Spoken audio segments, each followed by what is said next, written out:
It would have been 1993 in Murfreesboro, Tennessee.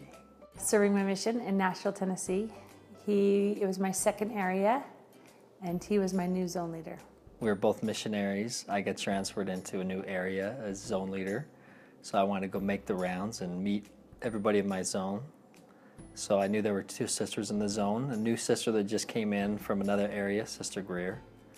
So I went and knocked on the door of their apartment, and she and her companion opened the door. That was the first time I ever saw Sister Greer. I do recall that his memory of me, I don't know if he'll say this, but it has to be documented, that I looked seasoned. I should have said tired, that would have been a better word. But I used the word seasoned, and she's never forgotten it. I thought he seemed small. You know, I'm tall and lanky. The women can't resist that. It's like I liked his vibe. I thought he had a cool vibe. I wasn't attracted to him or anything. She was fun. He just enjoyed life. Whatever he was doing, he was laughing. I thought it was so fun to watch him play basketball with the other elders, because he would just laugh the whole time. And I think he frustrated some elders because he would just be laughing and having a good time. And I just really liked that he just seemed happy all the time. I was always excited to see her and hear how she was doing, because she was someone that I enjoyed. He had a girlfriend and I had a boyfriend. And I just always remember thinking that his girlfriend was so lucky, because he was just so cool and fun and just a great guy. But I never thought that I would date him. We were not out on our missions looking for someone to date or someone to marry.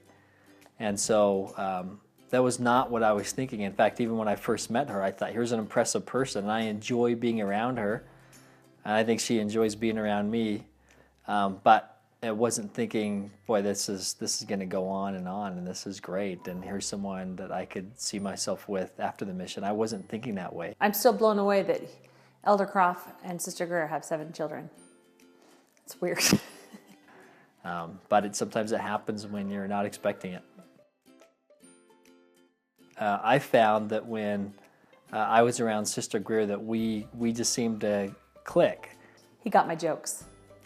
I appreciated her sense of humor. She has a great wit, and I got that, and I think she likes that I got that. We served in the same area the very last month of our mission. We both had been serving. He had his 2 years, I had my 1.5 years. And all these people knew me, and all these people knew Elder Kroff. And as soon as they saw us at church on Sunday, everyone started to try to pair us up, because they knew we were all going home, and they tried to pair us up. They're like, you and Sister Greer, you and Elder Kroff. I was flattered. And I fought it. We split ways. I can't remember where the layover was, but he flew to Salt Lake and I flew to Phoenix. And it was kind of like, see ya. But once I got home from my mission, I knew that the caliber of person that I saw in Sister Greer was the person that I wanted to team up with. And I guess I was talking about this Elder Kroff a lot. And he was my friend, he was my friend, he was my friend. And Cameron, my brother-in-law, kept saying, no, let him come to you, let him come to you. And I kept saying, no, but he's my friend. Like, I didn't see him. I think everyone else saw that there was more. In my mind, he was just my friend, and I really wanted to see him. And I knew she was the one, because when I was doing anything else, if it wasn't with her, I just wanted to be with her. You know, I could hold his hand. He put his arm around me, and it didn't feel weird. I think that happened pretty quickly after we got home from our mission. But again, I fought it for a while, because I just fought that here's this sister missionary that after the mission I find myself falling in love with. And then we dated. He stayed down in St. George, and I went up to BYU.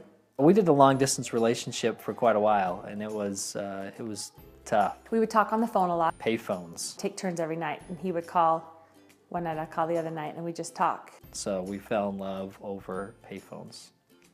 He ended up coming up to Provo and worked there for a little bit. And it was on April Fool's Day, which is my favorite day, when he chose to propose to me. And he took me up to Aspen Grove, which was my favorite vacation spot. He had got down on his knee and asked me to marry him. And I just laughed. I was so happy. I was so excited. It was awesome that she eventually said yes to marry me.